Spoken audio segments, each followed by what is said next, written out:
Hey, what's up everybody? This is Mr. 008 here, and today I have for you episode number 50 of my Bloons Tower Defense 6 Let's Play series. So this is kind of a special episode, you could say, because we have reached a milestone in this series, episode number 50, and we are halfway to episode 100. Not sure what I want to do yet for episode 100, but I am brainstorming some ideas. So, in today's video, we are going to be taking on Elite Phayze, the new Boss Bloon in BTD6 that arrived in update 38.0. So, I am thinking about what towers I can use, and I am going to start things off just with a simple Dart Monkey, nothing too special, and I would like to get Benjamin as soon as possible, and then focus on farming as soon as I do that. So I'm going to turn on auto start.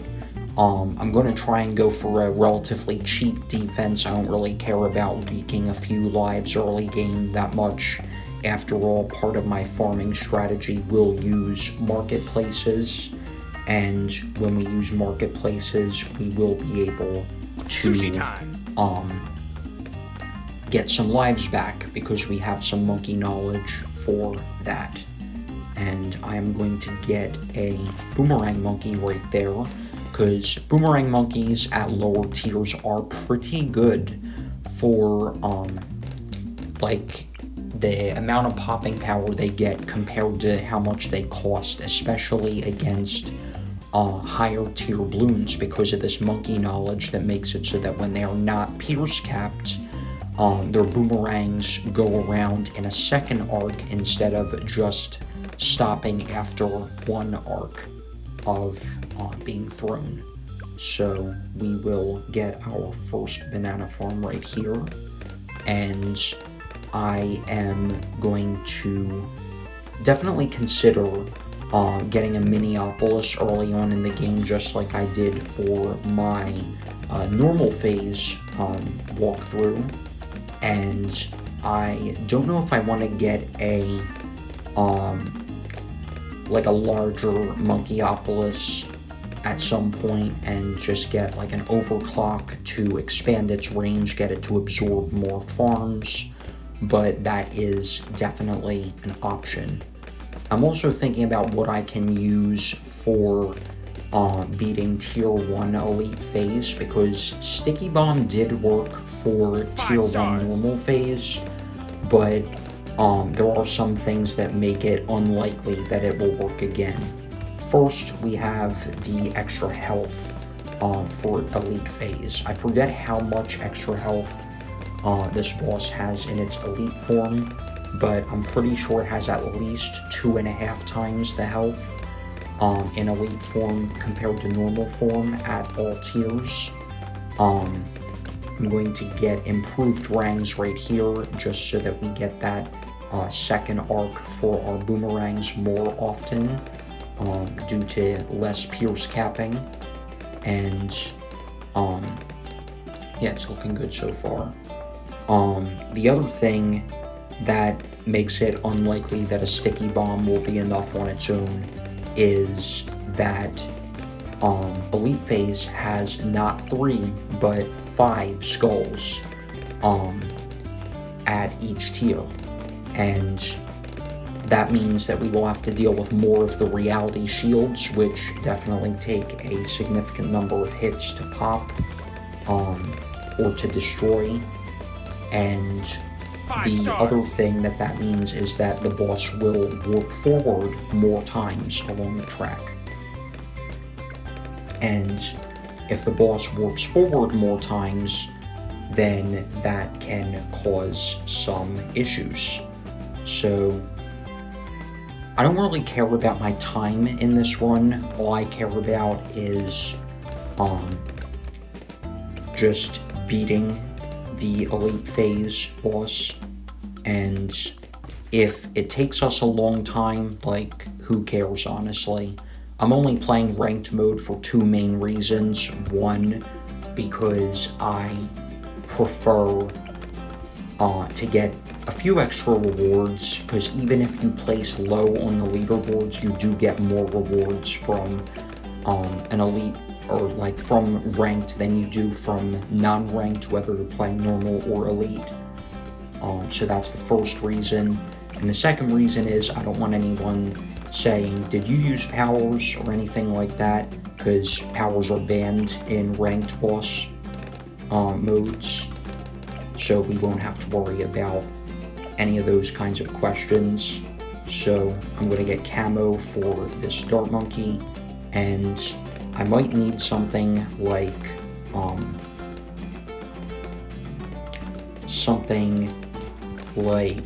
a crossbow monkey, perhaps. I'm not sure what I want to get next for my farms, but strategy that I forgot about until like just now is to use merchantmen, because I would definitely like to get some merchantman income, and this will also help us by getting us extra quote-unquote pops, because $1 generated by any tower that you later want to get a paragon for counts as 4 pops. So there's our first merchantman, and we do have lead popping power thanks to the red hot rangs on our glaive thrower, so we have that taken care of already. There's merchantman number 2, and we have some more leads, but that's not really a big deal at this point in time. So let's go ahead right here, and there is number 3. I think we can get probably around 8 merchantmen on this map, which isn't that many, but it's still decent. So I am going to definitely continue with this farming strategy.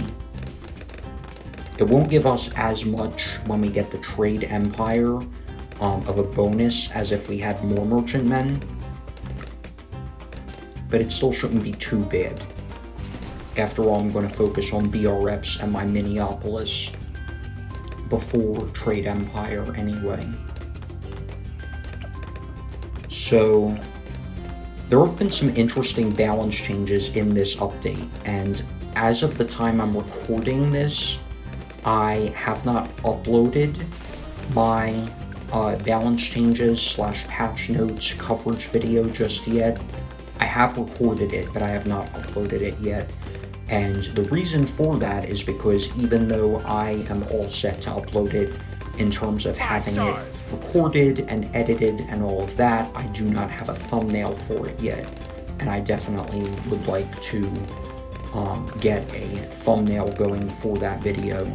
That way I can make it more visually appealing to more potential viewers. So I would like to do that before I publish that video. But chances are that video will come out anyways before this video comes out, because I'm recording this video the day that precedes the day that I plan to have it published. So I think with my better placement, I was able to get, yeah, that's 9 merchantmen rather than 8, which I got for my normal phase run. So here's some more leads, but again, we have the glaive thrower with red hot rangs, so we should be fine. And I'm going to save, my money, and not sure, I did forget to disable notifications on my phone before I started recording. So,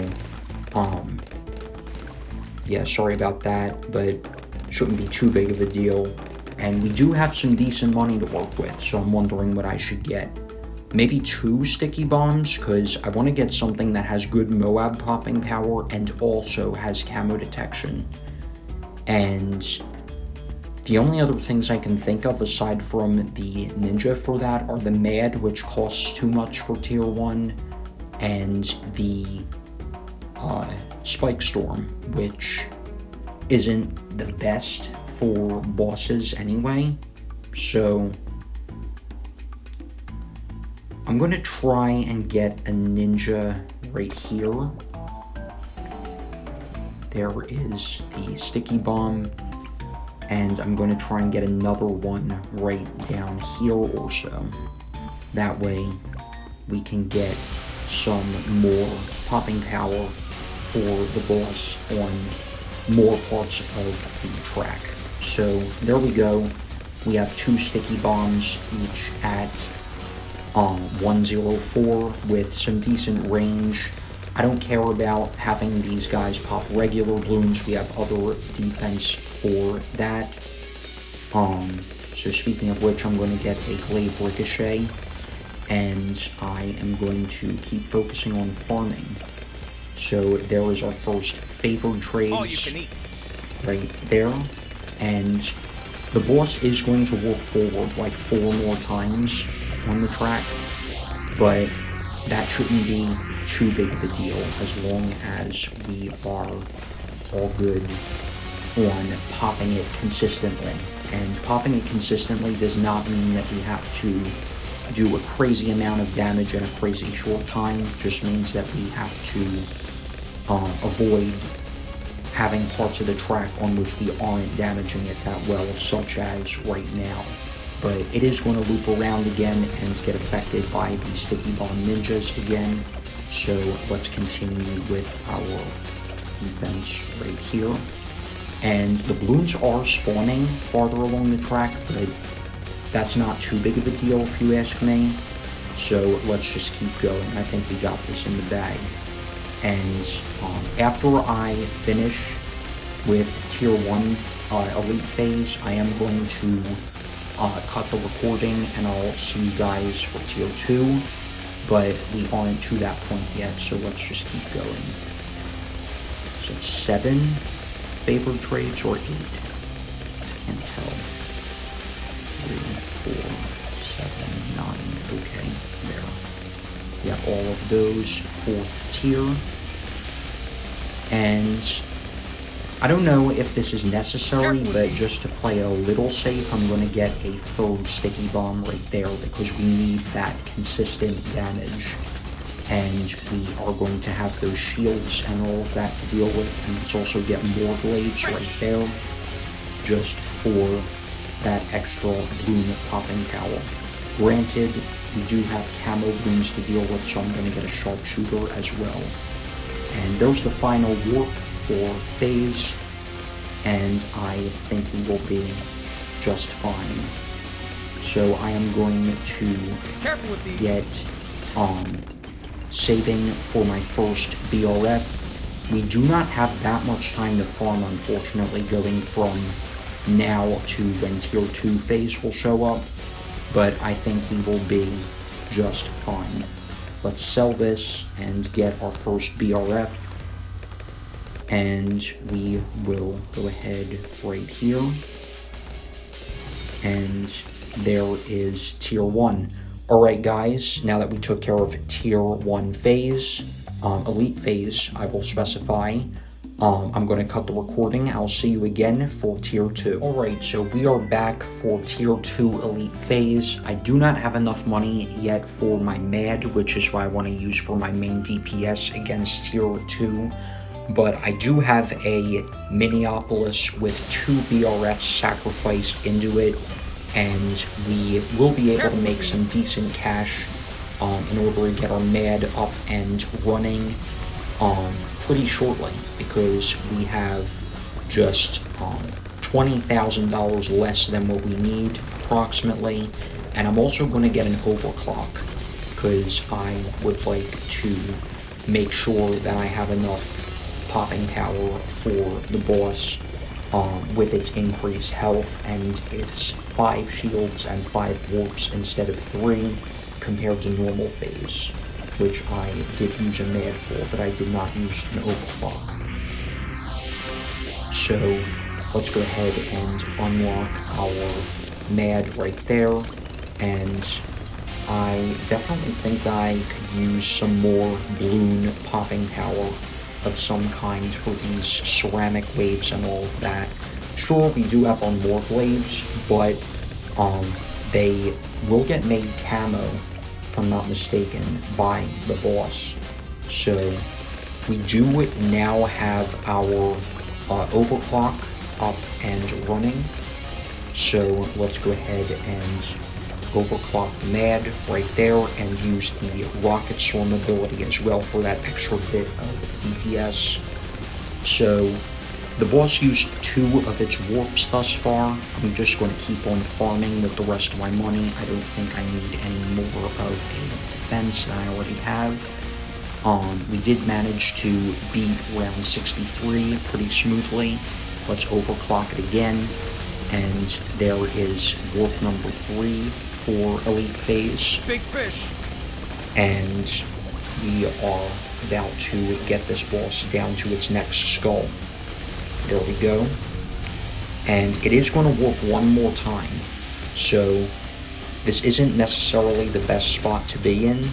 Unfortunately, the MAD is hitting the umbrella stand here and there.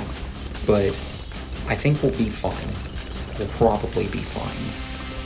So let's get another BRF right there for some more money.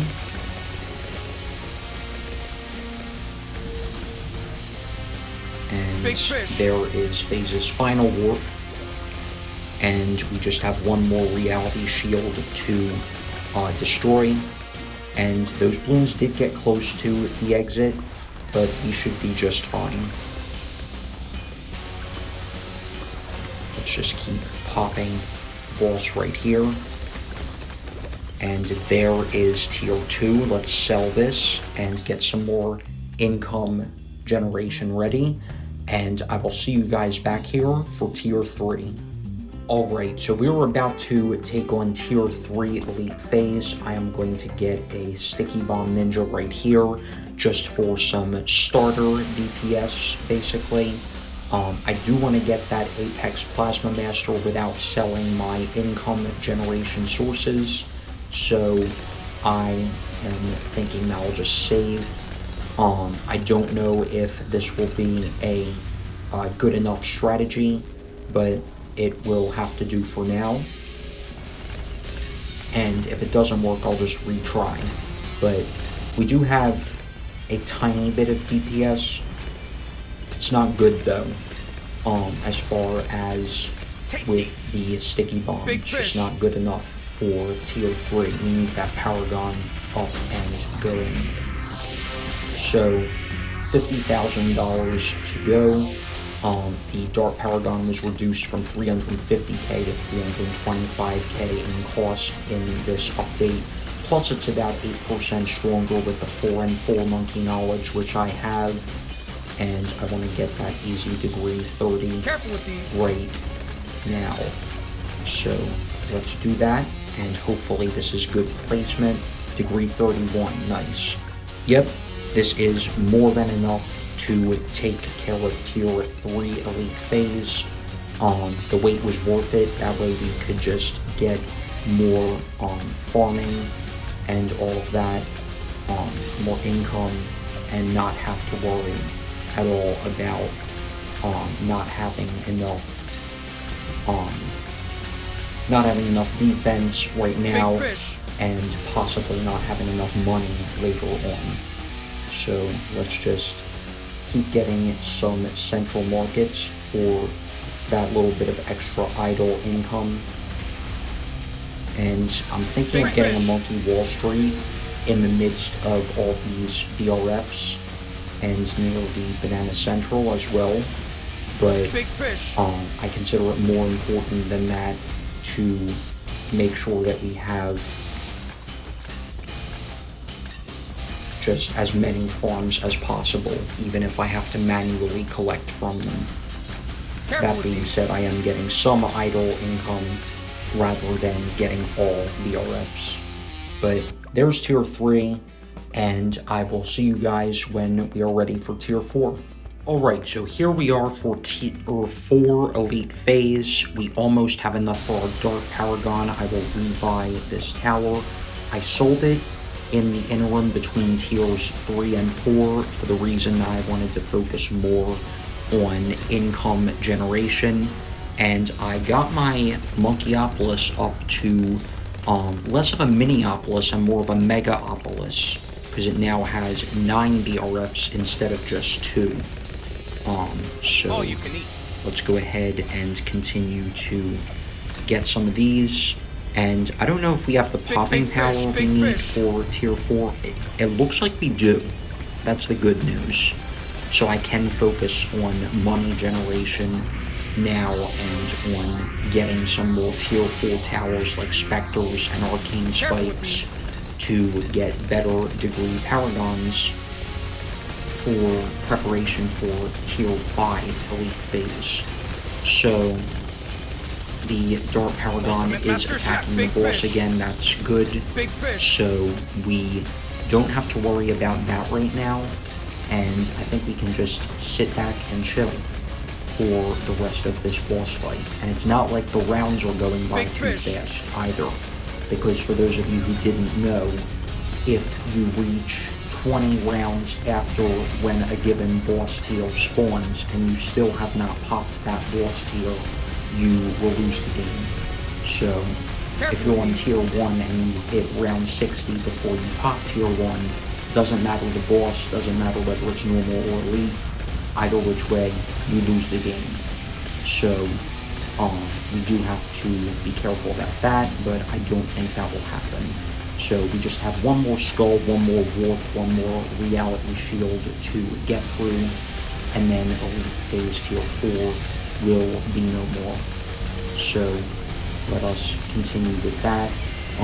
These abilities won't really do much, but it is what it is, and we should be fine for the rest of tier 4. And we do have plenty of money, not a crap ton of money, but we do still have a decent amount, and we can sell the farms and this Megaopolis, which will give us almost $220,000 when we do sell it, before we take on tier 5. So there goes the final skull for tier 4 Elite Phayze. We just have 250,000 health left to get through. Let's do that. And also these abilities do help us to get stronger Ace and Wizard Paragons because they do get more pops for us. It is a little close, but we don't have to worry about beating round 119 before beating tier 4 Phayze. So there we go.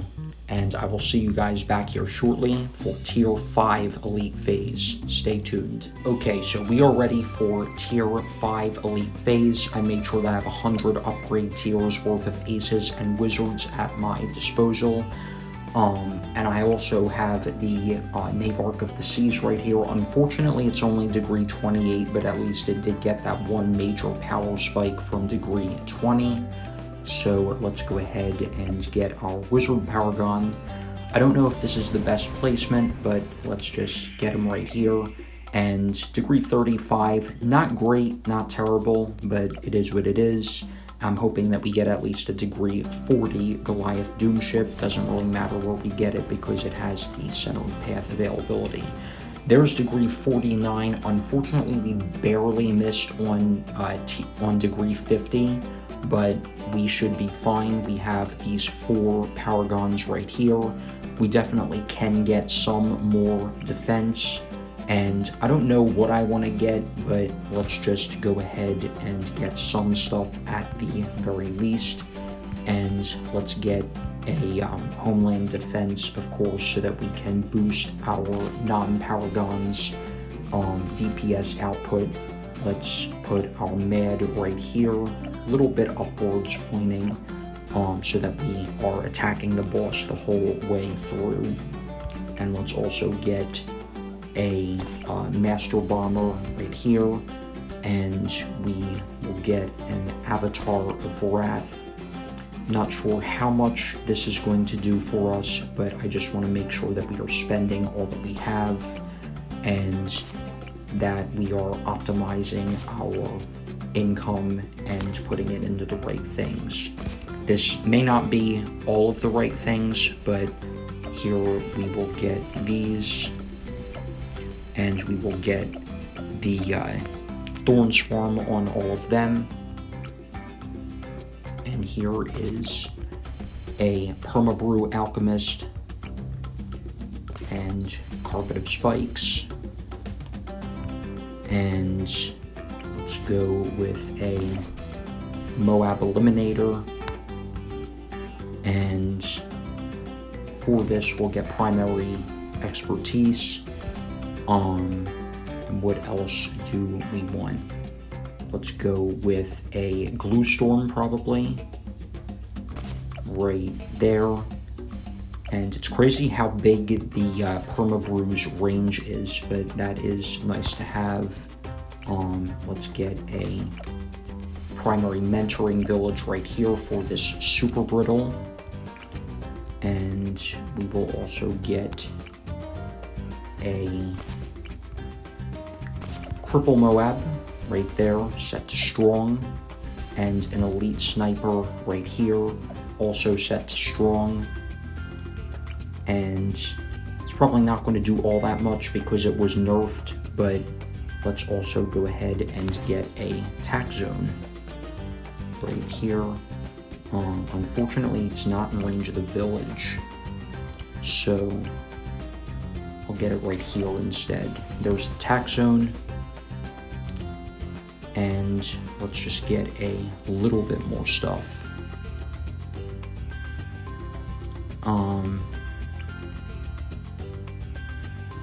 I don't know if it's going... No, we probably shouldn't get towers like that, like the Megalodon, because of the insta-killing and all that, but it doesn't insta-kill the boss, so that could make us hit round 140 before we actually beat the boss, so not a good idea. Why not get the full axis of these snipers as well while we're at it? Go right there with the Elite Defender, and I don't know what else to get really, but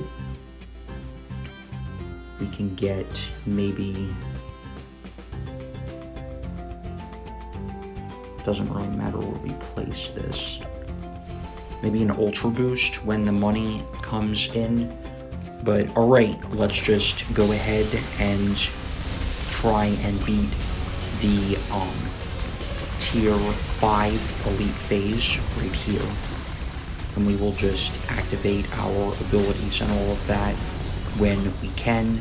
Let's see where our Ace Paragon is right here. I want to micro the ability over there. Let's go with and use that. Let's also use the Arcane. Oh wait, that's the wrong ability. But we are looking good with our boss damage output. I didn't mean to change the pathing for the Ace. What I meant to do is that, micro the ability. So there is that.